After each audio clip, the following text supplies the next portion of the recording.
Bruno Le Maire, bonjour. Jean-Jacques Bourdin, bonjour. Bruno Le Maire, confinement jusqu'au lundi 11 mai. Reprise progressive à partir du lundi 11 mai, notamment dans les crèches, les écoles, les collèges et les lycées. Confinement jusqu'au 11 mai, quelles conséquences pour l'économie française? Bruno Le Maire. La première conséquence, c'est que le confinement est plus long que ce qui pouvait avoir été anticipé pour des raisons de sécurité sanitaire. Et c'est une décision de sagesse qui a été prise par le président de la République. Mais évidemment, ça aura un impact plus fort sur notre croissance nationale. Quel Nous avions impact, prévu une Bruno Le croissance Maire à -6. Nous aurons une prévision de croissance qui va être fixée à -8 pour le projet de loi de finances rectificative que je présenterai demain avec le ministre des Comptes publics, Gérald Darmanin. -8 pour tenir compte de ces 15 jours de confinement supplémentaires au début du mois de mai. Mais je vais être très franc avec vous, Jean-Jacques Bourdin. D'abord, il faut prendre toutes ces estimations avec prudence. Nous le faisons parce que nous présentons un projet de loi qui vise à abonder le fonds de solidarité, à augmenter les mesures de soutien aux entreprises. Mais j'aimerais être certain que nous en restions là. Parce que quand nous voyons la situation économique nationale, européenne et mondiale, quand nous voyons les incertitudes qui pèsent sur le risque de reprise de la crise sanitaire en Asie, les incertitudes qui pèsent sur la croissance américaine, sur la situation des grands pays émergents, je pense aux pays d'Amérique du Sud, je pense évidemment à ce qui peut se passer dans le continent africain, il faut prendre toutes ces prévisions avec beaucoup de prudence. Nous faisons une estimation de croissance à -8% parce que nous en avons besoin pour faire ce budget rectificatif qui permet de compléter les mesures d'aide aux entreprises. Mais je le dis, grande prudence, et j'aimerais être certain que nous en restions bien à -8%. La dette, Bruno Le Maire, le dernier chiffre que vous aviez annoncé était de 112%. Nous serons à combien? La dette, nous sommes en train de l'évaluer avec le ministre des Comptes publics. Vous aurez le chiffre très rapidement. Mais je le rappelle, le choix que nous avons fait, qui est un choix stratégique, et les chiffres là-dessus sont moins importants que les choix stratégiques qui sont faits, c'est de nous endetter pour sauver notre économie. Voilà le choix qui a été fait. Plus de dettes pour moins de faillites. Plus de dettes pour sauver le plus grand nombre d'entreprises. Et je pense que c'est un choix qui est un choix de responsabilité qui a été fait par le président de la République et par le Premier ministre. J'imagine que vous vous êtes posé les doubles questions suivantes, sauver des vies ou sauver l'économie, mourir de la maladie ou de la récession. J'imagine, Bruno Le Maire.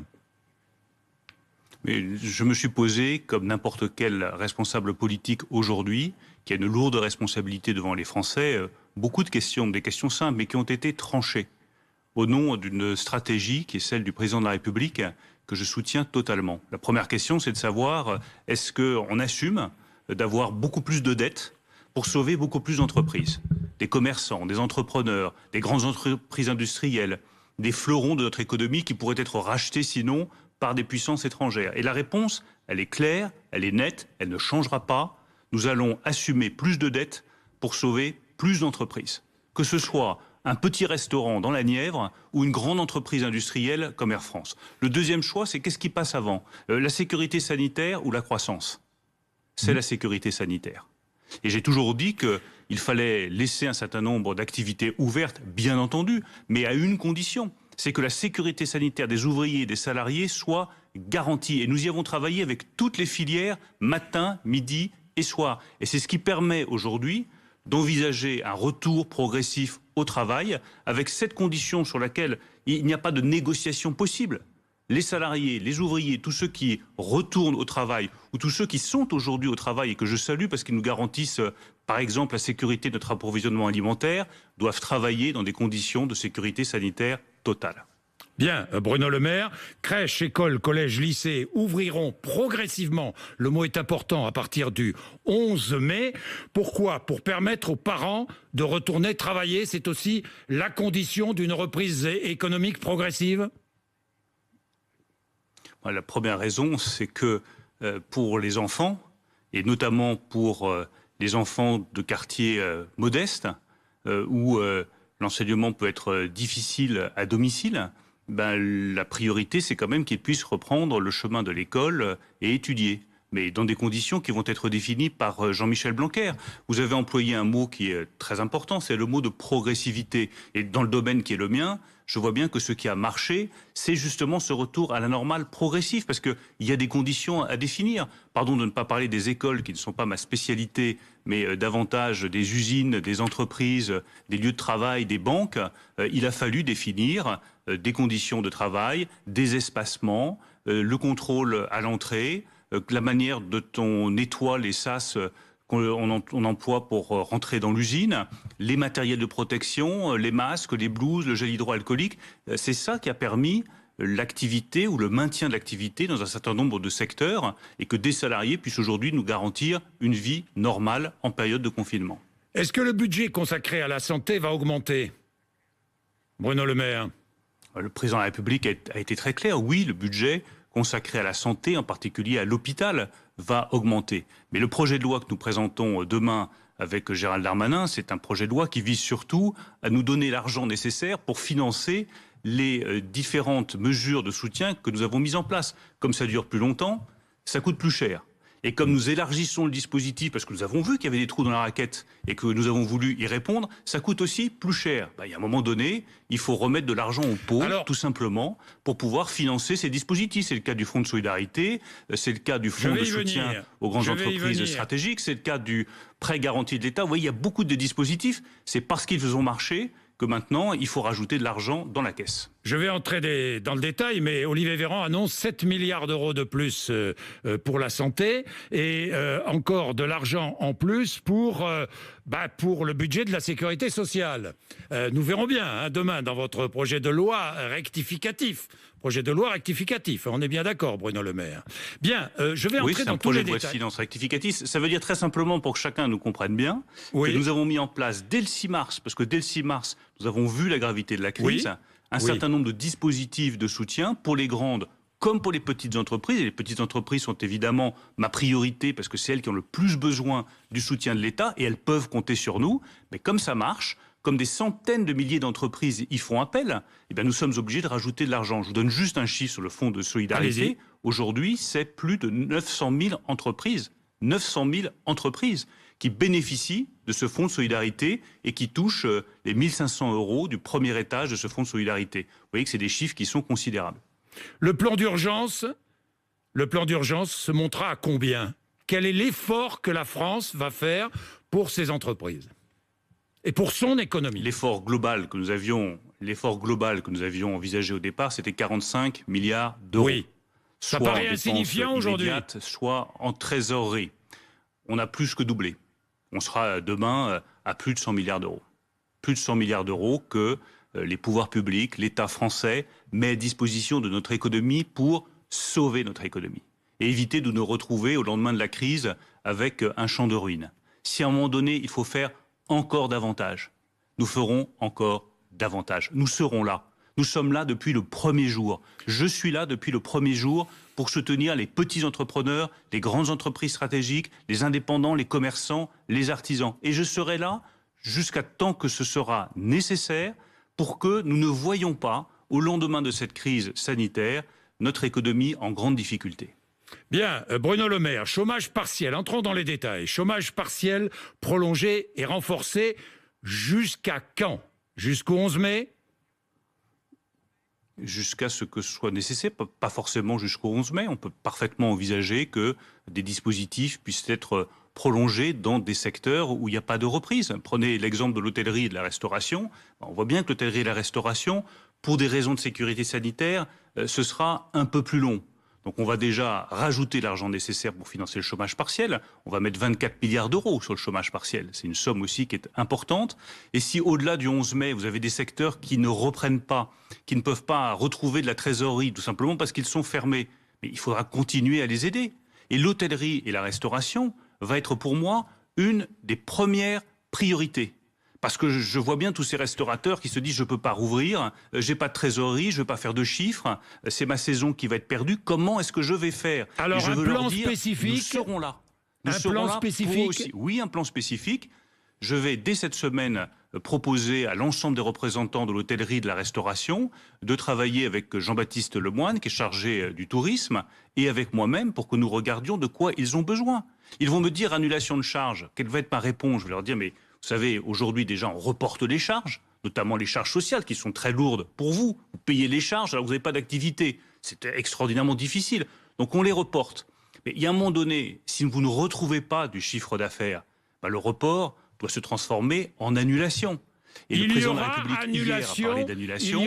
Il y aura annulation de charges pour ces secteurs-là. Hôtellerie, restauration, il y aura tourisme dans les secteurs. Je vais être très transparent, comme depuis le premier jour, avec l'ensemble des Français.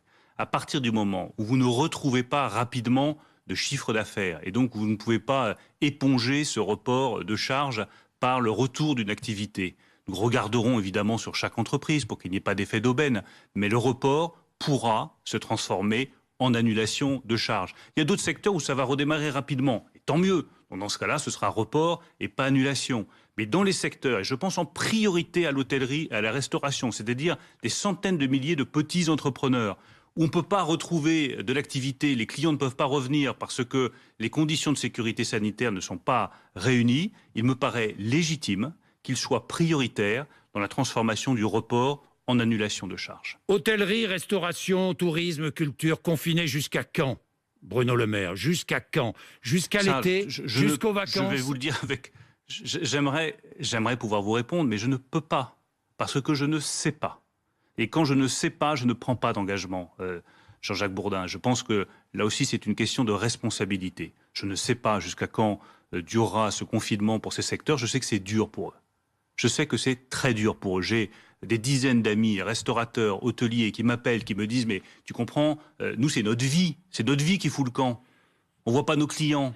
On ne peut pas les rencontrer, on ne peut pas leur faire plaisir. On veut reprendre le plus vite possible. » Je sais qu'ils veulent reprendre le plus possible. Je leur dis que je suis de tout cœur avec eux, que nous allons les aider financièrement à passer ce moment difficile. Ça ne remplace pas les clients et le plaisir d'avoir un restaurant qui tourne, mais j'espère qu'au moins ça permettra de limiter la casse. Le forfait mensuel de 1 500 € augmenté. Tout à l'heure, j'avais un auditeur d'RFC qui me disait « Mais moi, j'ai créé mon entreprise au mois de janvier. Je n'ai pas droit à ce forfait. Mon entreprise est morte aujourd'hui. » Eh bien, il y aura droit parce que nous allons modifier ce fonds de solidarité. Comme on l'a mis en place en urgence, on voit bien que, d'abord, il a rencontré, je le redis, un grand succès, 900 000 entreprises qui s'y sont inscrites. Et là aussi, je reçois beaucoup de messages de gens qui me disent « Bon, j'ai eu ces 1 500 €, c'est pas le Pérou, mais enfin, au moins, j'ai de quoi vivre. » On va le compléter pour tenir compte de toutes les critiques qui ont été faites à ce fonds de solidarité pour l'améliorer. D'abord, il y a un premier étage à 1 500 €, celui-là va être maintenu. Mais il y a un deuxième étage qui est financé notamment par les régions, qui lui était plafonné à 2 000 €, qui était réservé pour des entreprises de 5, 6, 7 salariés qui avaient besoin de plus de 1 500 € et qui, si elles ne touchaient pas davantage, pourraient être menacées de faillite. Ce deuxième étage, il va être porté de 2 000 à 5 000 €. Ensuite, on va modifier les règles de calcul pour prendre en considération l'exemple que vous donnez de l'entrepreneur. Jusqu'à présent, pour être éligible, il fallait être une très petite entreprise et avoir perdu 50% de son chiffre d'affaires entre mars 2019 et mars 2020. Il y a beaucoup d'entrepreneurs qui nous ont dit « Non, mais d'accord, mais si moi j'ai un chiffre d'affaires plus tard, ça ne me va pas. Et puis le mois de mars 2019, il n'était pas formidable parce qu'il y avait la crise des Gilets jaunes. Il faut que vous modifiez ces règles de calcul. » On va les modifier. On va prendre les 12 derniers mois en moyenne. Ça permettra d'inclure beaucoup plus d'entreprises et ce sera plus juste. Enfin, troisième modification, il y a beaucoup d'entreprises, et je les ai entendues sur votre antenne, Jean-Jacques Bourdin, qui me disent « oui, mais nous, on est en très grande difficulté. On est en procédure de redressement judiciaire, par exemple. On n'est pas éligible au fonds. Vous serez éligible au fonds. » J'ai entendu des agriculteurs nous dire « on est en groupement d'agriculteurs, on n'est pas éligible au fonds. Vous serez éligible au fonds. » Donc le fonds va être beaucoup plus généreux, beaucoup plus substantiel et beaucoup plus ouvert à tous les entrepreneurs qui ont été touchés par la crise. Du coup, effectivement, les sommes vont exploser. On avait prévu 1 milliard € sur ce fonds. Ce sera 7, avec l'aide des régions. Et je remercie les régions qui sont des partenaires absolument essentiels de ce fonds et qui jouent le jeu pour nous aider à soutenir les entreprises. Et avec le soutien des assureurs qui vont mettre 400 millions d'euros au lieu des 200 qu'ils avaient annoncés. Je vais revenir sur les assureurs. Je vais solidarité. revenir sur les assureurs, Bruno Le Maire, parce que j'ai plusieurs questions à vous poser à ce propos. Les loyers des commerces. Enfin, vous voyez que sur ce fonds, il y a vraiment un effort qui a été fait. Et je vais vous dire, puisque vous me parlez des loyers des commerces, ils pourront justement être intégrés dans ce fonds. Et je ferai encore dans la journée des propositions au Premier ministre. J'aurai l'occasion d'échanger avec lui en fin de journée pour encore compléter ce fonds et être sûr qu'on a désormais le dispositif le plus efficace possible pour les très petites entreprises. Bien, les loyers pourraient être pris en charge loyers pourraient être pris en payés charge dans le cadre de ce fonds, tout à fait. À des bailleurs privés ou publics. Il pourrait parfaitement être pris en compte dans ce fonds, mais puisque vous m'interrogez là-dessus, je vais vous dire. Oui. On parle beaucoup des banques qui doivent faire des efforts, des assureurs. Oui. Il y a les grandes foncières aussi qui doivent faire des efforts. Oui. Je considère que les grandes foncières peuvent et doivent faire plus pour aider ceux qui ne peuvent pas payer leur loyer aujourd'hui. J'aurai l'occasion d'échanger avec elles cette semaine. Je demanderai à discuter avec elles parce que j'ai trop de retours, de difficultés encore, sur lesquelles les grandes foncières ont les réponses, peuvent les apporter et doivent les apporter. Bruno Le Maire, l'aide exceptionnelle aux familles les plus modestes, avec enfants, dont a parlé le président de la République hier soir. L'Italie, l'Espagne, le Canada aussi ont mis en place une aide d'urgence pour les plus modestes. Est-ce que la France va mettre en place une aide d'urgence pour les plus modestes? Alors c'est ce qu'a prévu le président de la République. On va en discuter dans les jours qui viennent. Je ne peux pas vous dire aujourd'hui, très sincèrement, quelle forme va prendre cette aide. Mais c'est conforme à la logique qui était la nôtre depuis le départ.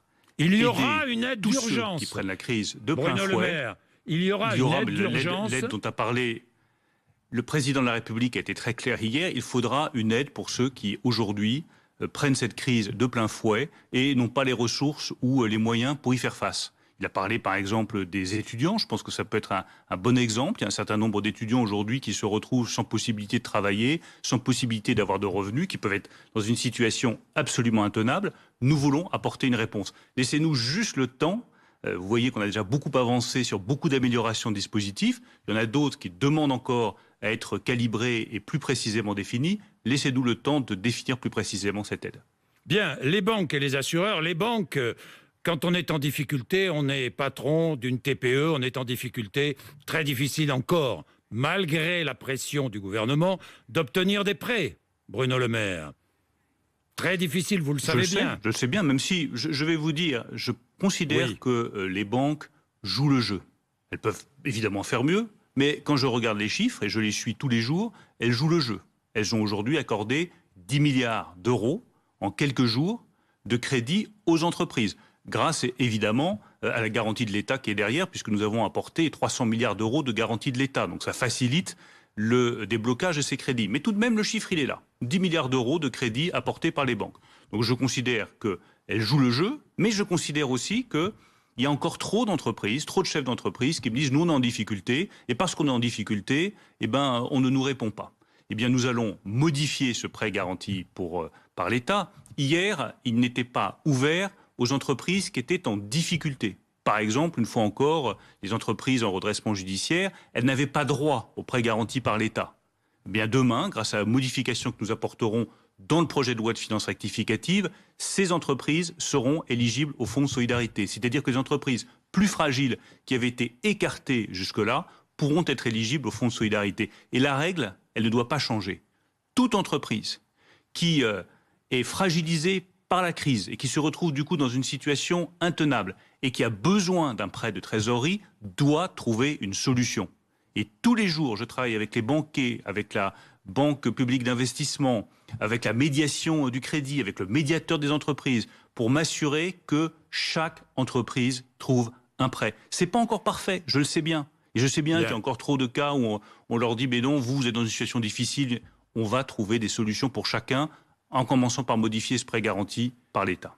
Bien, parlons des assureurs. Vous avez dit 400 millions d'euros au lieu de 200 millions apportés au fonds de solidarité. On est bien d'accord. Mais j'ai regardé les chiffres d'affaires des assureurs. 220 milliards d'euros chiffre d'affaires. Vous savez ce que ça représente, 400 millions? Ça représente 170 € par entreprise. C'est l'effort des assureurs. 170 € par entreprise. Est-ce que vous trouvez ça suffisant? Mais moi, je vais vous poser une autre question. Je ne trouverais pas ça, Jean-Jacques Baudin, je ne trouverais pas ça suffisant si c'était la seule proposition qu'ils avaient faite. Bon. Mais il se trouve qu'avec le Premier ministre, nous avons vu les assureurs la semaine dernière. Et nous leur avons dit très clairement, vous ne faites pas assez.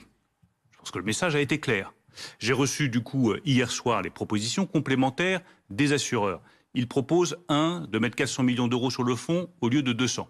Ils proposent de faire 500 millions d'euros de remise commerciale à leurs clients, notamment avec des diminutions de primes d'assurance. Et ils proposent d'investir 1,5 milliard d'euros sur des PME, notamment des PME de santé, dans le cadre d'un fonds qui se trouve à la Caisse des dépôts et consignations.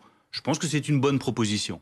Nous allons l'étudier avec le Premier ministre dans la journée, mais je pense que c'est une bonne proposition qui montre que les entreprises assurantielles s'engagent plus dans la solidarité. Par ailleurs, il y a un point auquel j'attache beaucoup d'importance, c'est qu'ils réfléchissent sur la situation de catastrophe sanitaire et qu'ils réfléchissent à la mise en place d'un dispositif en cas de catastrophe sanitaire. Oui, alors justement, il y a des assureurs qui ont tenté d'intégrer une exclusion épidémie-pandémie.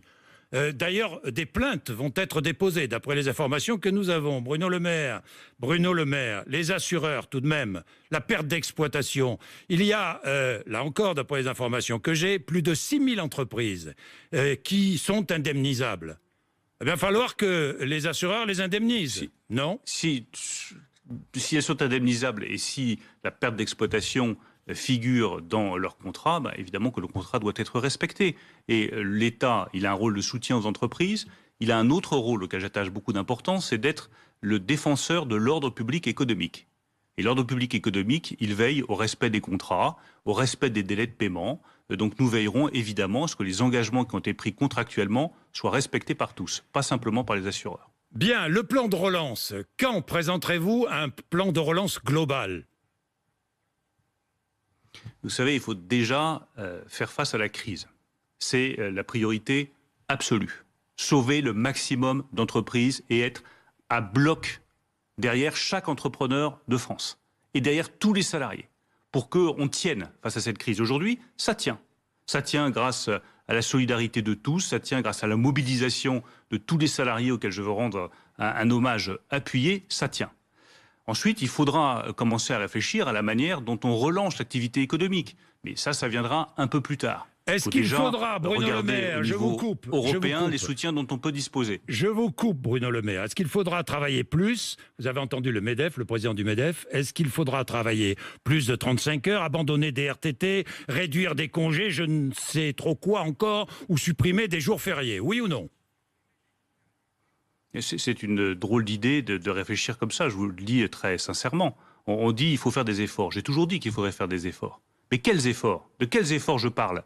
Déjà, il faut faire preuve d'un effort de solidarité. Solidarité entre les entreprises, solidarité des grandes entreprises vis-à-vis de leurs sous-traitants, solidarité des grands distributeurs qui le font aujourd'hui vis-à-vis des producteurs français pour avoir des produits agricoles français dans les grands magasins qui distribuent notre alimentation. Effort de solidarité. Effort en deuxième lieu de justice. J'avais dit en janvier 2020, et Dieu sait que ça avait été critiqué, qu'aujourd'hui les revenus des moins qualifiés, des plus modestes, n'étaient pas suffisants. Et que nous avions un vrai sujet là-dessus. Que le gouvernement avait pris à bras-le-corps en augmentant la prime d'activité, mais qui devait maintenant tous nous concerner. La puissance publique, mais aussi les entreprises, pour regarder comment est-ce qu'on peut améliorer la situation de ces personnes qui ont les niveaux de revenus les plus modestes. Aujourd'hui, on est bien content d'avoir des personnes qui sont aux caisses des grands magasins, qui sont derrière les guichets des banques, qui ramassent les déchets et qui les traitent, qui transportent les biens dans les véhicules appropriés pour qu'on ait notre approvisionnement quotidien. Je pense qu'il va falloir réfléchir à cet effort de justice qui sera nécessaire. C'est-à-dire les augmenter, pour ceux qui sont les moins bien payés tous et ces les moins qualifiés. Mais on peut regarder les augmenter comme par exemple, augmenter les personnels de santé, Bruno Le Maire. Il faudra les augmenter. Mais je pense avoir dit depuis très longtemps, avant la crise, qu'il y avait aujourd'hui une question qui se posait sur les salaires les plus modestes, auxquels le gouvernement avait apporté une réponse avec la prime d'activité, avec les heures supplémentaires défiscalisées, mais qui restait une question importante. Et au moment où on s'aperçoit que nous avons impérativement besoin de ces caissières, de ces caissiers, de ces transporteurs, de ces agents bancaires, de tous ceux qui font tourner notre économie, qui nous permettent de vivre normalement, je pense que cette question, cet effort de justice, il revient encore plus sur le devant de la scène et devrait traiter tous ensemble, que nous regardions quelles sont les bonnes solutions pour valoriser ces personnes. Effort de solidarité, effort de justice et enfin, au moment de la sortie de cette crise, effort d'imagination. Comment est-ce qu'on imagine un modèle économique qui est plus respectueux de l'environnement, qui est plus durable, qui nous permet de rapatrier sur notre territoire, comme j'avais commencé à le faire il y a plusieurs mois, un certain nombre de productions stratégiques, notamment dans le domaine de la santé ou dans le domaine de l'énergie. Voilà, moi, les efforts que je demande. Qu'on comprenne bien, je ne dis pas il va falloir supprimer ceci, supprimer cela. Il va falloir plus de solidarité, plus d'imagination, plus de justice. Merci. J'ai une dernière question qui me vient à l'esprit comme ça. La réforme des retraites sera reportée, annulée qu'est-ce qu'elle va devenir? Ça ne me semble pas... la priorité? Je pense qu'il est sage d'avoir reporté cette réforme des retraites. La priorité, c'est faire face à la crise, imaginer la relance de notre économie demain. C'est les deux priorités que je me suis fixées depuis le premier jour de cette crise économique qui bouleverse tant de nos compatriotes. Bien, merci Bruno Le Maire d'avoir accepté cette interview sur RMC et BFM TV. Il est 8h55.